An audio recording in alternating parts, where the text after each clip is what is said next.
बोलो जयकारा बोल मेरे श्री गुरु महाराज की जय। श्री नंगली निवासी भगवान की जय। श्री परमहंस दयाल जी महाराज की जय। श्री नंगल विहालन भगवान की जय। श्री परम गुरु भगवान की जय। जय सच्चिदानंद जी। श्री परमहंस दयाल जी महाराज का इरशाद है, गुसाई गोकुलनाथ जी विट्ठलनाथ जी के बेटे और वल्लभाचार्य के पोते बड़े भक्त और महात्मा हुए हैं। श्रीनाथ जी के मंदिर में कन्हैया नाम का भंगी झाड़ू देने आया करता था। उसको श्रीनाथ जी की मूर्ति से बड़ा प्रेम था। गुसाई जी ने मूर्ति पर सबकी दृष्टि का पड़ना उचित न समझकर एक पर्दे की दीवार खिंचवा दी, जिसके कारण कन्हैया को दर्शन न हो सके। वह बहुत व्याकुल हुआ तो उसने स्वप्न में सुना कि तुम गुसाई गोकुलनाथ जी से कहना कि इस पर्दे की दीवार को गिरवा दे। कन्हैया ने दिल में सोचा कि गुसाई जी तक पहुंचना ही कठिन है। यदि जाता हूँ तो द्वारपाल ढिठाई समझकर मुझे मारेंगे।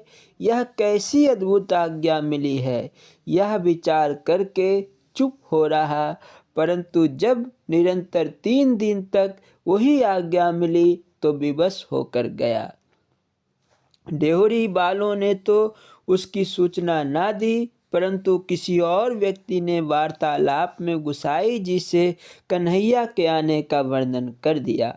उसी समय उन्होंने उसे अंदर बुलाया तथा उसकी प्रार्थना के अनुसार उससे एकांत में पूछा तो उसने वह संदेश सुना दिया तथा यह भी कह दिया कि यह 3 दिन से निरंतर आज्ञा हो रही है। गुसाई जी ने पूछा, क्या मेरा नाम लेकर ही आज्ञा दी है? तो उसने उत्तर दिया, हाँ, आपका नाम लेकर ही आज्ञा दी है। गुसाई जी को भी कुछ इस बात का संकेत मिल गया था।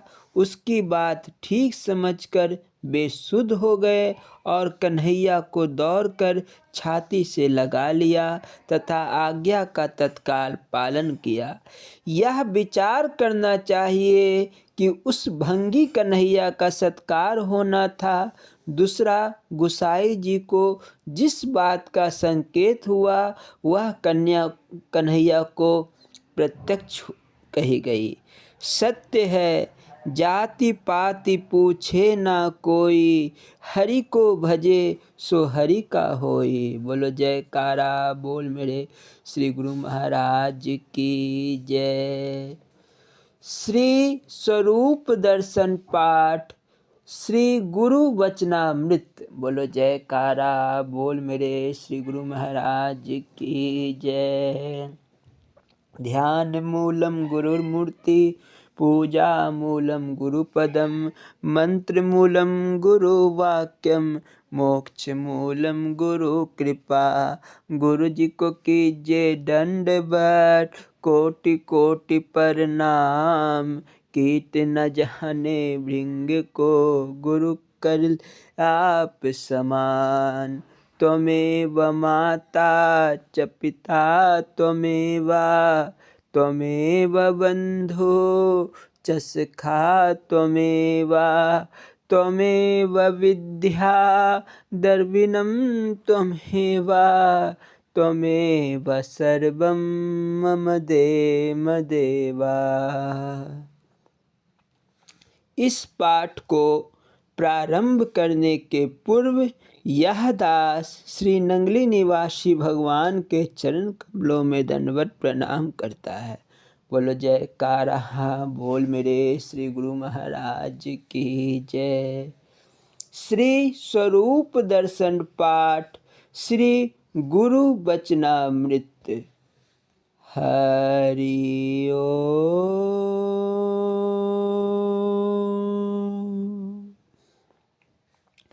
व्यास पूजा का पर्व समीप था। मेरे मन में यह संकल्प उत्पन्न हुआ कि क्या ही अच्छा हो कि यदि इस शुभ अवसर पर श्री महाराज जी के दर्शन भी प्राप्त हो जाए और व्यास पूजा का यथार्थ रूप से लाभ प्राप्त हो जाए। सतगुरु की कृपा से मुझे पता चला कि महाप्रभु भकरे वाली कुटिया में पधारे हुए हैं। मैं गाड़ी में चढ़कर संबंधित स्टेशन पर उतर गया। कुटिया तक आगे मार्ग पैदल था। जब मैं कुटिया से कोई 1 मील की दूरी पर था तो देखा कि एक खेत में 3-4 सिख किसान हल चला रहे हैं और एक महात्मा वहीं बैठे उनको सत्संग का लाभ दे रहे हैं। मैंने दूर से महात्मा जी को देखा और यह पूछने का विचार किया कि क्या श्री महाराज जी इस आश्रम में पधारे हुए हैं। समीप जाकर देखने से पता चला कि वह स्वामी अडोलानंद जी थे। उनकी सरलता और प्रेम भरी मूर्ति को देखते ही दिल भर आया। मैंने सोचा कि कितने शुद्ध तथा निर्वाण वृत्ति है उनकी। अपने मोटे खद्दर की भगवे रंग की चादर भूमि पर बिछाए बैठे सत्संग दे रहे थे। किसान साथ साथ हल चला रहे थे तथा कीर्तन भी करते जा रहे थे। महात्मा जी का सादा और छल रहित गुरु भक्ति में रंगा हुआ जीवन साधु वृत्ति का एक आदर्श उपस्थित कर रहा था। जब मैं कुटिया पर पहुंचा तो श्री महाराज जी से उन महात्मा का वर्णन किए बिना ना रह सका। दाता दीनदयाल जी ने कहा, वह वास्तव में ही साधु है। उनका जीवन एक आदर्श है। मुझे ऐसे ही साधुओं की आवश्यकता है जो मन वचन कर्म से साधना में तत्पर हो, सांसारिक पदार्थों से वैराग्य और साधन संपन्न होकर जीवन व्यतीत करना ही परम कर्तव्य है। इस प्रकार मुझे कई दिन तक श्री महाराज जी से सत्संग श्रवण करने का सौभाग्य प्राप्त होता रहा। एक दिन मैं श्री महाराज जी के दरबार में हाथ जोड़कर खड़ा सत्संग सुन रहा था। कुछ देर पश्चात मैंने श्री महाराज जी से जाने की आज्ञा मांगी। श्री महाराज जी बोले, हाँ, तुमने अवश्य जाना है, तो गाड़ी किस समय जाती है। मैंने नम्रतापूर्वक प्रार्थना की। दोपहर 1:कुछ पर है। घड़ी तकिए पर रखी हुई थी। घड़ी देखकर सतगुरुदेव महाराज जी ने कहा, अभी बहुत समय है। महाप्रभु ने सत्संग चालू रखा। बीच में घड़ी देखकर यह भी कह देते कि अभी बहुत समय है। जब 1 बजे के लगभग समय होने को आया तो गुरुदेव कहने लगे, अच्छा, जाना ही है तुमने। मैंने स्वीकृति में सिर हिलाया। तब महाप्रभु ने एक भक्त को बुलाया जिसका नाम श्री कृपाराम जी स्वामी ध्यान प्रेमानंद ऋषि जी था। आप उनसे कहने लगे, साइकिल पर पंडित जी को बिठा लो और स्टेशन पर छोड़ आओ। महाप्रभु ने जाने की आज्ञा दी और प्रसाद देकर मुझे विदा किया। अभी हम दोनों द्वार से बाहर निकले ही थे कि गुरुदेव ने फिर बुला लिया। जब लौटकर श्री महाराज जी के पास पहुंचा तो उन्होंने ड्राइवर को कार स्टार्ट करने की आज्ञा दी और मेरा हाथ पकड़कर कार में बिठा लिया तथा स्वयं भी कार में आकर बैठ गए। स्वामी अभेदानंद जी जल का कमंडल और तौलिया लेकर आ गए। जब स्टेशन के पास पहुँचे तो श्री महाराज जी ने कार रोकने की आज्ञा दी तथा बाहर निकलकर एक वृक्ष के नीचे बैठ गए। दाता दीनदयाल जी ने अभी तक मेरा हाथ पकड़ा हुआ था। अब वहीं पर सत्संग प्रारंभ हो गया। हृदय सम्राट कहने लगे, देखो भाई, कितना एकांत का समय है, और एकांत समय में गुप्त विद्या का साधन ही योग्य है। तनिक ध्यान देकर सुनो, आज मैं तुमको ऐसा ज्ञान समझाता हूँ जो कि ज्ञान सहित है, और इसी को राजयोग कहते हैं, जो अत्यंत गुप्त है। श्री महाराज जी ने आगे कहना आरंभ किया, स्थूल शरीर में पृथ्वी तत्व प्रधान है। मन, बुद्धि, चित्त, अहंकार इसके सूक्ष्म अंश है। इनको ही सूक्ष्म शरीर कहते हैं।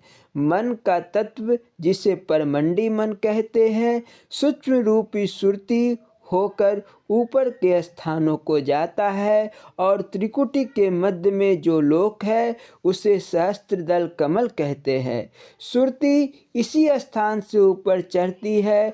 यह बारीक और छीना सुराख है। इससे सुरती को योगी जन ऊपर के स्थानों पर ले जाते हैं। सुरती सूक्ष्म होकर ऊपर की चढ़ती है, और लोक लोकांतरों में प्रकृति के दृश्य को देखती हुई ऊपर चली जाती है। वह समस्त सात स्थान अथवा 7 लोक हैं, जिन्हें वेद अथवा सदशास्त्रों ने इन नामों से पुकारा गया है। ओम भू, ओम भुवः, ओम स्वः, ओम महा, ओम जनः, ओम तपः, ओम सत्यम। इनमें भूलोक पिंड देश है, और इससे आगे सत्यलोक तक यह स्थान है। इनको संत मत में पहला सहस्त्रदल कमल, दूसरा त्रिकुटी, तीसरा शून्य, चौथा महाशून्य, पांचवा भंवर गुफा और छठवां सतलोक के नामों से वर्णन किया गया है। योगी जन इन लोकों का भ्रमण करते हुए चले जाते हैं, और सतलोक, जिसे सच्चखंड भी कहते हैं, को जाकर प्राप्त होते हैं। यह सारी सामग्री इस घट के भीतर व्यापक है।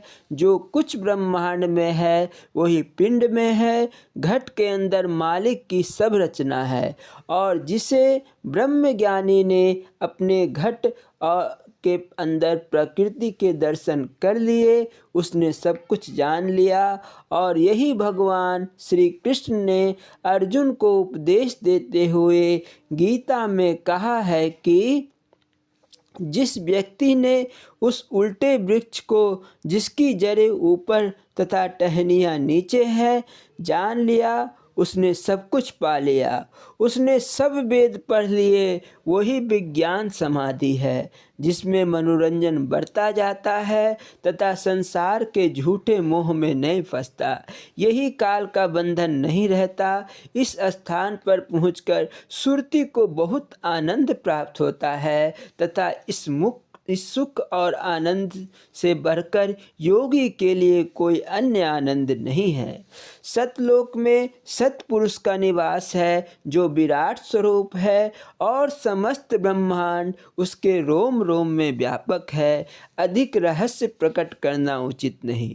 इससे आगे 3 स्थान और है, जिन्हें अगम, अलख तथा अनामी लोक भी कहते हैं। यह अंतिम स्थान आत्मा का स्थान है। इसे निर्वाण पद भी कहते हैं। यहाँ वाणी कुछ वर्णन नहीं कर सकती। अगम तथा अलग की माया भी बहुत बलवान है। यहाँ कई ब्रह्मांड भी स्वामी की आज्ञा अनुसार विद्यमान है। प्रत्येक ब्रह्मांड का पृथक पृथक सूर्यमंडल है। अनेकों पृथ्वियाँ, अनेकों आकाश तथा तारा मंडल है। सृष्टियों का बेअंत विस्तार है। असंख्य ब्रह्म तथा इंद्र हैं। यम तथा काल और लोकोपाल असंख्य हैं। साधु महात्माओं के समूह ईश्वर के भक्ति में तत्पर है। प्रभु की महिमा का कहीं पारावार नहीं पाया जाता। ब्रह्मांड की रचना इतनी बड़ी अद्भुत है, कहाँ तक वर्णन करूँ। वाणी वर्णन करने में असमर्थ है। इतने बड़े विशाल ब्रह्मांड भूमि में, इस पृथ्वी की गणना इस मरुभूमि में एक रथ के समान है, और फिर मनुष्य को तो सागर में एक बूंद कहना भी दैव उपयोग है। ओहो, इतना बड़ा विशाल ब्रह्मांड! इस स्थान पर पहुंचकर श्री महाराज जी चुप हो गए और उन्होंने नेत्र मूंद लिए। उनके मस्तक से पता चलता था कि वह प्रकृति के अत्यंत सूक्ष्म गहराइयों में खो गए हैं। 2-3 क्षण तक तो उनकी यही अवस्था रही और फिर बोले, गुरुमुख प्रेमी, यहाँ पहुंचकर संत जन बेअंत पुकारते हैं, कहाँ तक कहूँ। इन महान दृश्यों को देखना विशाल हृदय तथा महान व्यक्ति का ही कार्य है। इतना विशाल ब्रह्मांड कभी स्वप्न में भी किसी मनुष्य के नहीं आ सकता।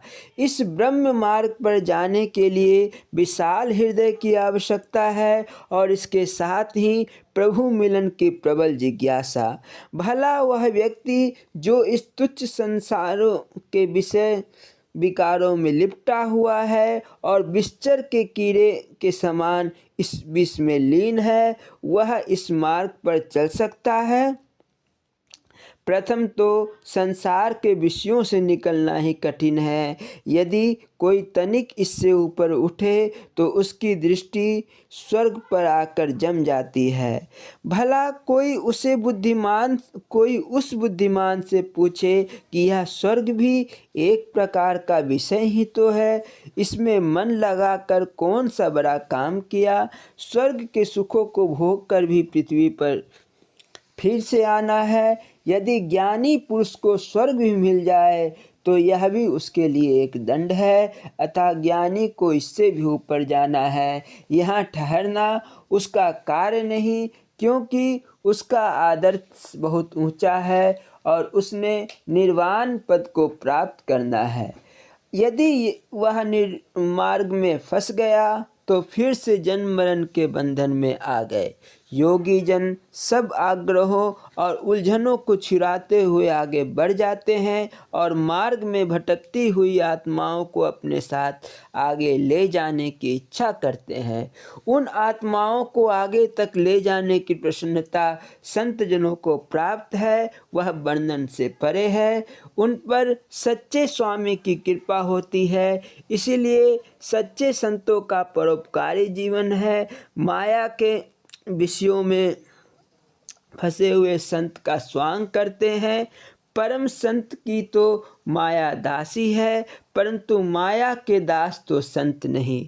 और सुनो, शून्य या दशम द्वार तक पहुँचे हुए को गुरु कहते हैं और सतलोक में पहुँचे हुए को सतगुरु कहते हैं। निर्वाण पद की प्राप्त हुए व्यक्ति को परम संत कहते हैं। संत ज्ञानी अपने पद प्रदर्शन का पूर्ण अधिकार प्राप्त कर लेता है और उसके साथ चलकर जिज्ञासुओं का उद्धार हो सकता है। वही अंतर्गत प्रति में उनका पथ प्रदर्शन भी कर सकता है। यही सतगुरु की पहचान है। यहाँ पहुंचकर स्थूल से सूक्ष्म में भी कोई अंतर नहीं रहता और जन्म मरण के बंधन से स्वतंत्रता प्राप्त हो जाती है।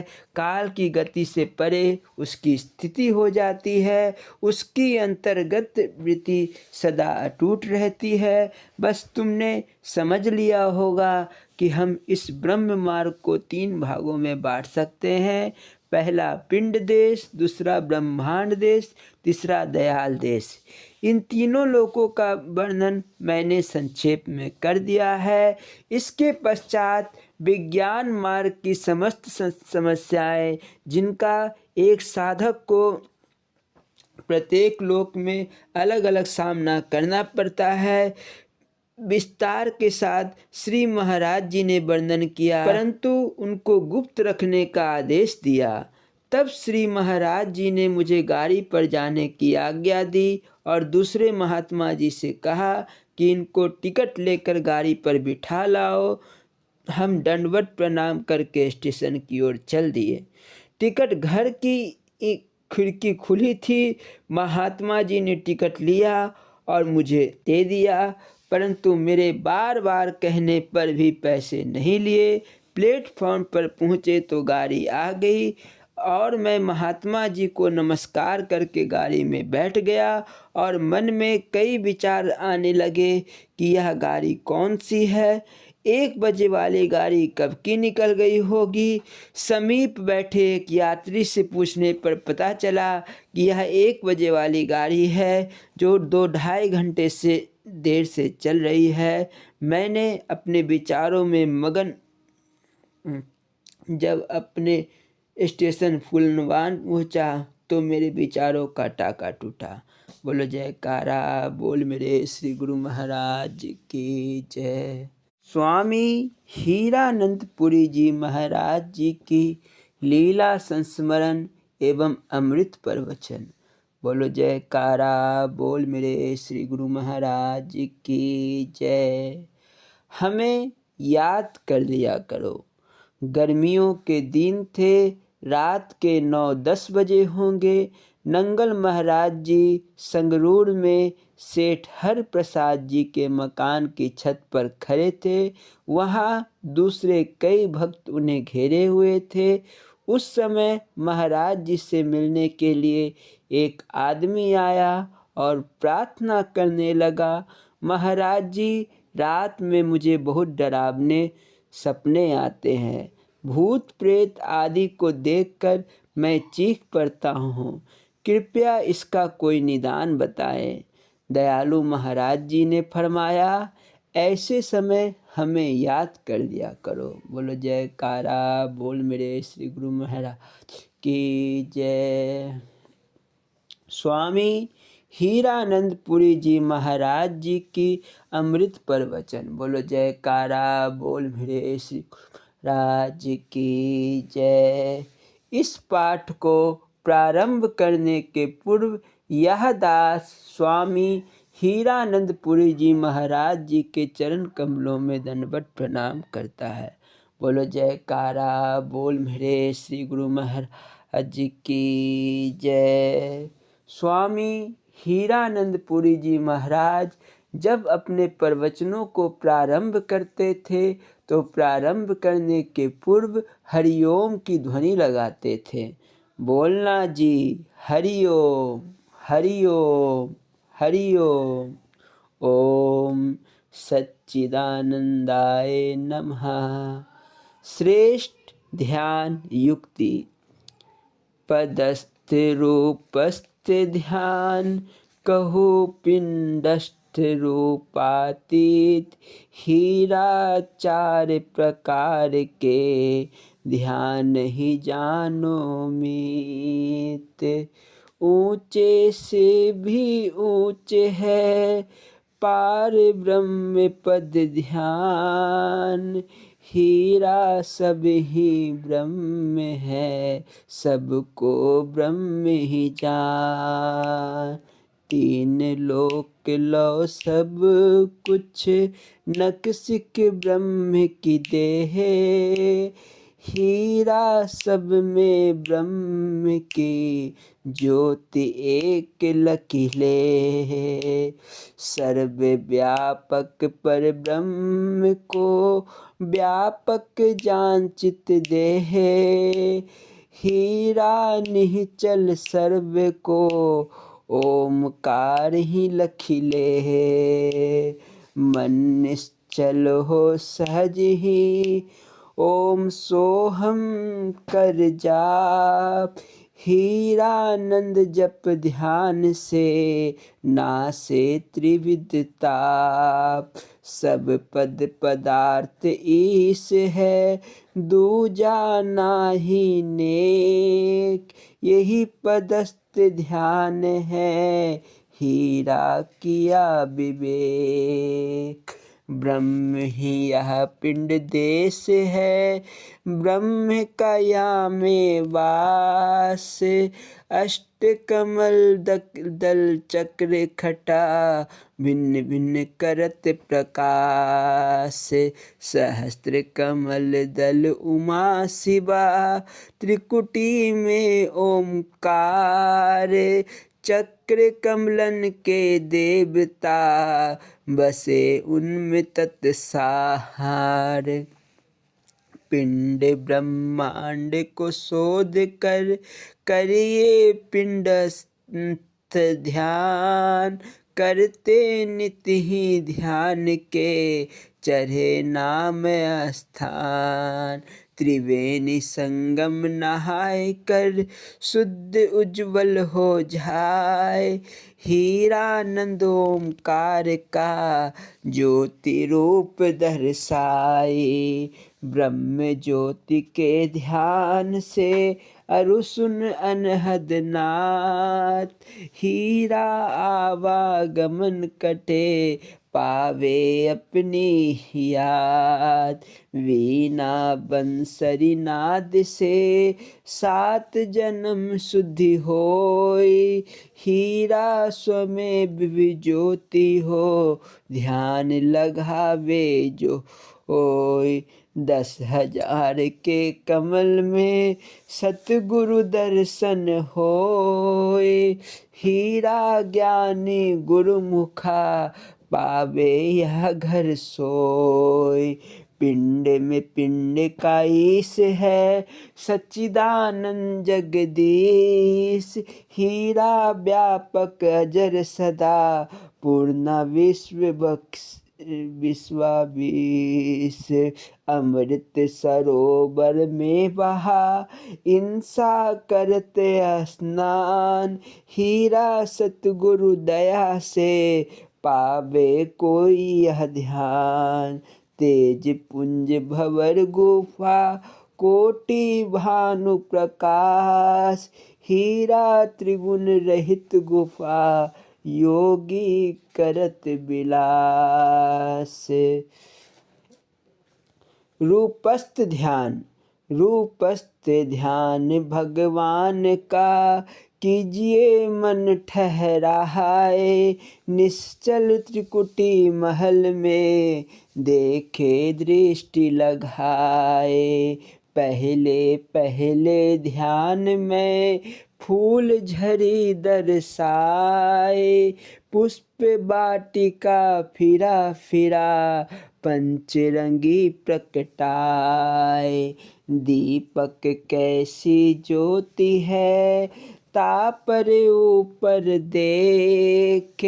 तारा मंडल समलखे, हीरा अगम अलेख। पहुँचत ही 10 द्वार में, दीपमाल दर्शाए। हीरा अमृत ताल बहा, हंसा केलि कराहाए। धन गरजे दम के दामिनी, चमचम चहुदिशि होय।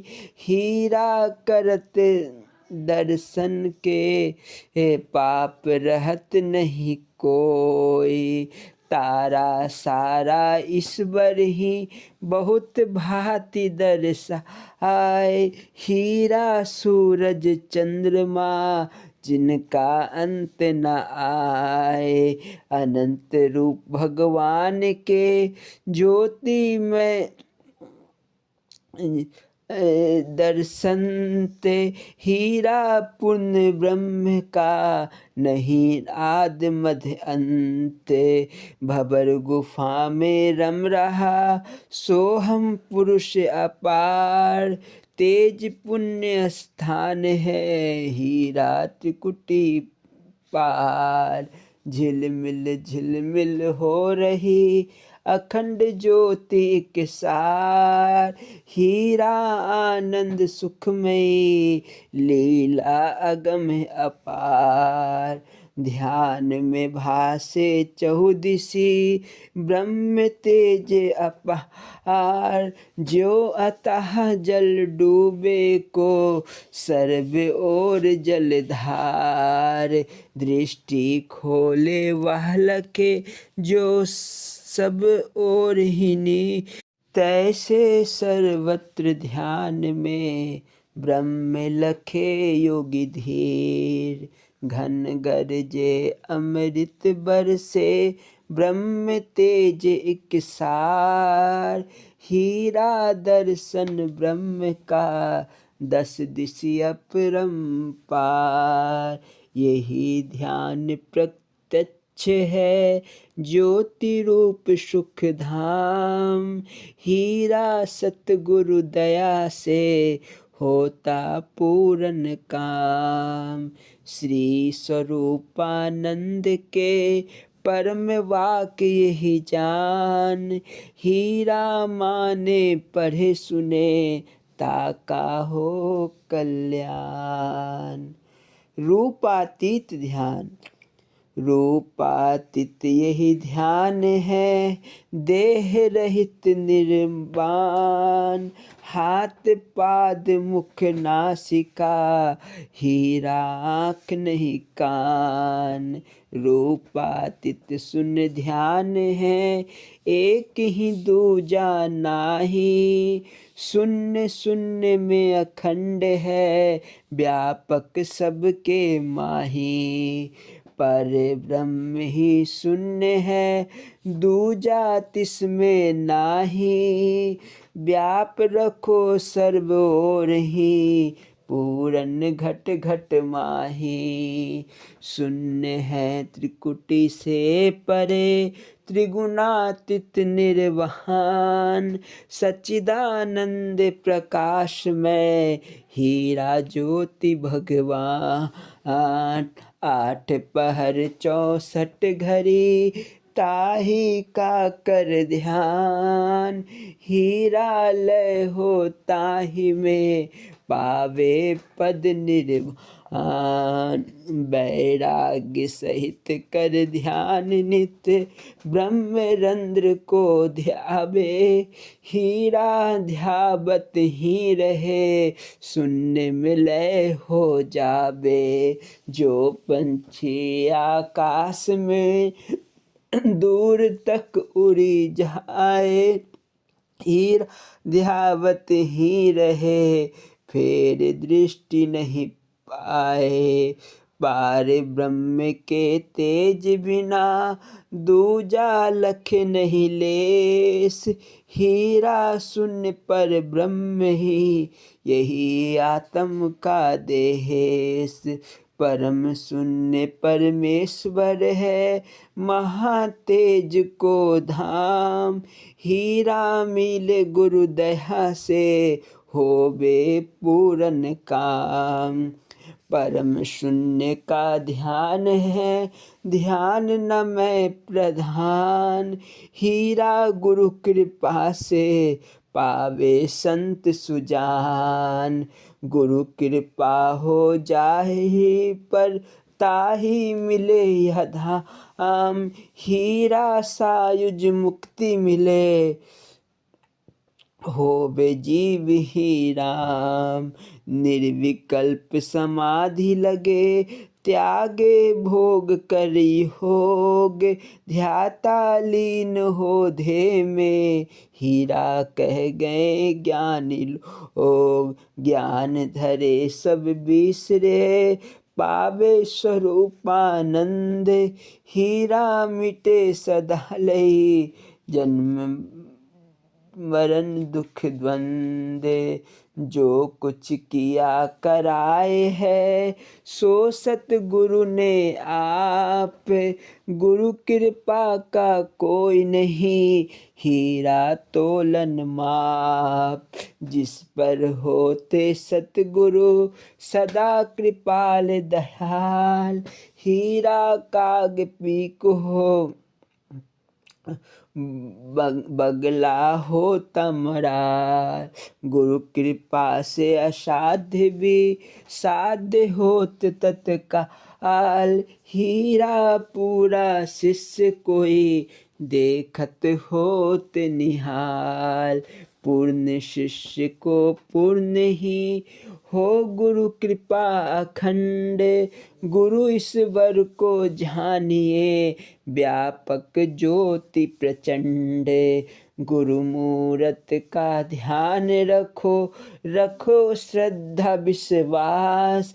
हीरा सतगुरु शरण में करो सदा ही वास।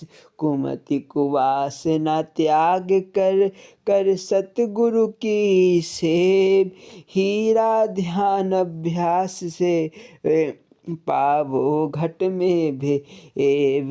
ही अभ्यास वैराग्य सत्संग को जानो अपना कर्म। हीरा कभी न दीजिए कुसंग अरु कुकर्म। हीरा कभी न कीजिए कुसंगत अरु कुकर्म। तन मन धन परिवार सबा गुरु ईश्वर को जान। हीरा निज अंग संग लखे यही है पूर्ण ज्ञान। बोल मेरे श्री गुरु महाराज की जय। स्वामी परम ज्ञानानंद पुरी जी महाराज जी की लीला संस्मरण एवं अमृत प्रवचन। बोलो जयकार। बोल मेरे श्री गुरु महाराज की जय। गोंडा जिले के सिवाला गांव में श्री हरि प्रसाद शुक्ल जी की पुत्री रामधारी देवी थी। इनकी शादी सिंसवा गांव के श्री राम रंग दुबे जी के साथ हुई थी। आगे चलकर रामधारी देवी को जितने भी बच्चे हुए सभी टेटनस रोग से मरते चले गए। यही सब सोचकर तथा स्थान परिवर्तन के करने के ख्याल से भी इन्हें अपने घर सिवाला ले आए। उस समय यह गर्भवती थी, किंतु लाख सुरक्षा के बावजूद जो लड़का हुआ उसे टेटनस का रोग लग ही गया। घर में कोहराम मच गया, सभी रोने चिल्लाने लगे। संजोग से श्री गुरु महाराज जी उस समय सिवाला गांव में ही विराजमान थे। रोने चिल्लाने की आवाज़ सुनकर वे हरि प्रसाद शुक्ल जी के घर पर पहुँचे। उन लोगों ने उन्हें अपना दुखड़ा सुनाया। फिर तुरंत ही श्री महाराज जी प्रसूति गृह में चले गए और रामधारी देवी सिंह से बोले, देखो तुम्हारा होकर तो यह बच्चा नहीं बचेगा, लेकिन अगर मेरा हो गया तो बच्चा बच जाएगा। यदि तुम उचित समझो तो यह बच्चा मुझे दे दो। उसने बच्चे को तुरंत ही उठाकर श्री गुरु महाराज जी के गोद में डाल दिया।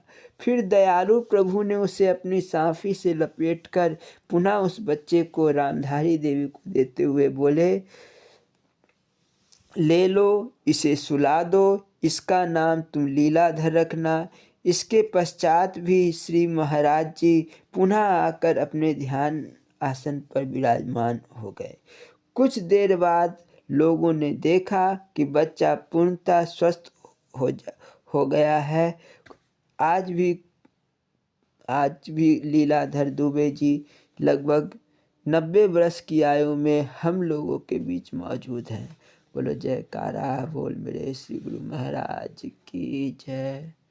स्वामी परम ज्ञानानंद पुरी जी महाराज जी के अमृत प्रवचन। बोलो जयकारा। बोल मेरे श्री गुरु महाराज की जय।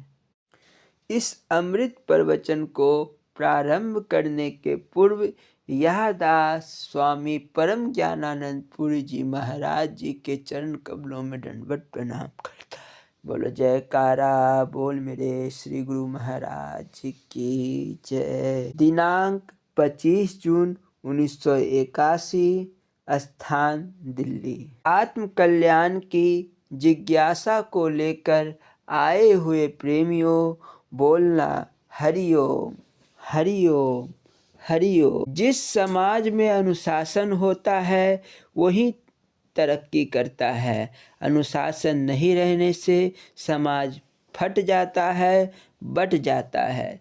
समाज को अनुशासित एवं संगठित बनाए रखने के लिए यह जरूरी है कि लोगों को अपने गुरु के वचनों पर पूर्ण विश्वास हो। गुरु के वचन ही हमारी रहनुमाई कर सकते हैं। यदि हम उन वचनों का पालन दृढ़ता के साथ करते रहें तो वे हर हाल में हमें धैर्य प्रदान करते रहेंगे। इसीलिए हमें चाहिए कि पूर्ण अनुशासित होकर गुरु महाराज जी की सेवा करें। जितने आश्रम या संगठन कायम किए जा रहे हैं उनके पीछे स्वार्थ का कोई भाव नहीं। उन्हें खड़ा करने में हमारा उद्देश्य गुरु महाराज जी के नाम एवं यश को बढ़ाना है। उनकी सेवा के साधन के रूप में ही ये बनाए गए हैं। यदि हम इन्हें इस आदर्श के मुताबिक चलाते रहे तो हम पर अवश्य गुरु महाराज जी की कृपा का हाथ होगा। उनका आशीर्वाद हमारे साथ होगा और हमारे किसी काम में रुकावट नहीं होएगी। हम सदा कामयाब होते रहेंगे। हमारे दरबार में सेवा धर्म को प्रधानता दी गई है। सेवा धर्म कितना महान है यह तो हमारे तजुर्बा बताता है। इस संबंध में मैं तुम्हारे सामने एक घटना उपस्थित कर रहा हूँ। जिस समय श्री गुरु महाराज जी का शरीर मौजूद था मैं उनकी सेवा में था। गुरु महाराज जी पलंग पर विराजमान थे और मैं नीचे फर्श पर सोया हुआ था। नींद में मुझे एक स्वप्न आया। मेरे बचपन के कुछ साथी आए थे।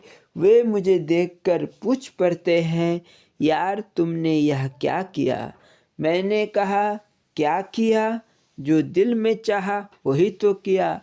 तुमने आखिर क्या कर लिया? बोले, हम तो नौकरियां करते हैं, यह करते हैं, वह करते हैं। मैंने कहा, यदि तुम लोग नौकरियां करते हो तो मैं भी नौकरी ही करता हूँ।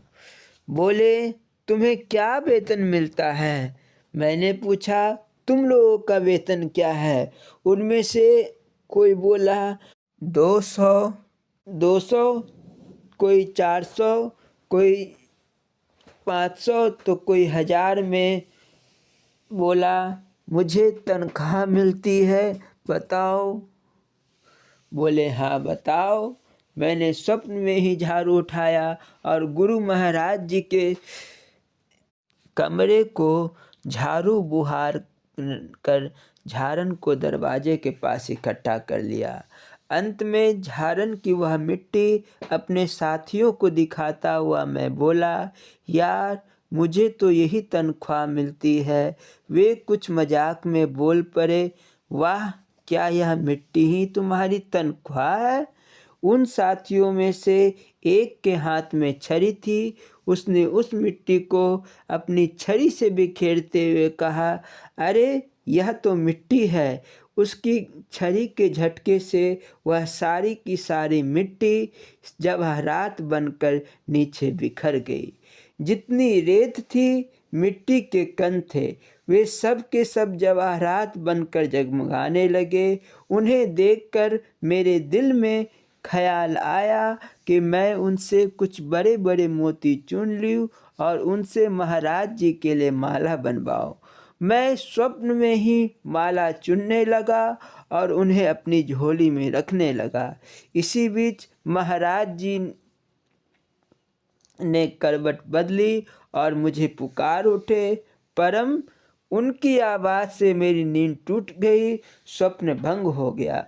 मैंने झटपट उनका हुक्म तामील कर दिया, किंतु स्वप्न की याद करके कुछ असमंजस में पड़ा रहा। महाराज जी मुझे कुछ चिंतित देखकर बोले, क्या बात है मजनू? मैंने कहा, महाराज जी बात तो कुछ नहीं, पर एक विचित्र स्वप्न देखा है मैंने।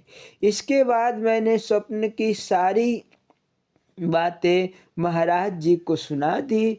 महाराज जी उन्हें सुनकर बोले, फिर हैरान क्यों होता है? मैंने कहा, जी ऐसा हुआ कैसे? महाराज ने कहा, क्या तू सेवा की कीमत उन मोतियों से कम समझता है? अगर किसी ने सच्चे दिल से गुरु दरबार की सेवा की है तो उसे सचमुच हीरे जवाहरात और मोती मिलेंगे। वस्तुतः ऐसे मोती और जवाहरात तो सच्चे सेवक के पांव पर चढ़ते हैं। इस सेवा का क्या फल होगा, इसका पता तुझे बाद में चलेगा। इस प्रकार श्री महाराज जी ने सेवा के महत्व को समझाया। इस मिसाल को देने का यहाँ यही मतलब है कि तुम्हारे लिए गुरु दरबार की सेवा का बड़ा महत्व है, बशर्ते तुम उसे सच्चे दिल से पूरा कर सको। साहब के दरबार में कमी कुछ नहीं न है, बंदा मौज न पावहिम, दुख चाकरी माहिम। असल में कमी तो हमारे ही अंदर है। गुरु भगवान की तरफ से हमें लेने के लिए कहीं कोई कोताही नहीं है। यह ठीक है कि गुरु महाराज जी आज सगुन रूप में नहीं है, किंतु वे घट घट के वासी प्रभु अब भी हमसे दूर कहीं भी नहीं गए हैं। हम उनकी आज्ञा पर धीर रहें तो महाराज जी 24 घंटे हमारे पास है। ये हमारी रहबरी हर वक्त करते हैं। फिक्र तो हमें इस बात की करनी है कि उनका हमारे लिए क्या आदेश है, क्या आज्ञा है, उनका हुक्म हमें प्राणपण से निभाना चाहिए। इसके अतिरिक्त हम दूसरी और कोई चिंता नहीं करनी चाहिए। गुरु का आदेश ही उनका स्वरूप है। उनका यह स्वरूप वस्तुतः उनके शब्दों से प्रकट होता है। उनके शब्दों को ही तुम्हें उनकी आज्ञा के रूप में स्वीकार करना चाहिए। सद्गुरु शब्द स्वरूप होकर तुम्हारे अंदर सर्वदा विराजमान है। तुम्हें अपने गुरु महाराज एवं दरबार का आगे बढ़ाते जाना है। यही तुम सबों का एकमात्र धर्म, कर्तव्य और पूजा है। जय गुरु, आशीर्वाद। बोलो जयकारा, बोल मेरे श्री गुरु महाराज की जय। श्री नंगली निवासी भगवान की, श्री परमहंस दयाल जी महाराज की जय। श्री हालन भगवान की जय। श्री परम गुरु भगवान की जय। जय सच्चिदानंद जी।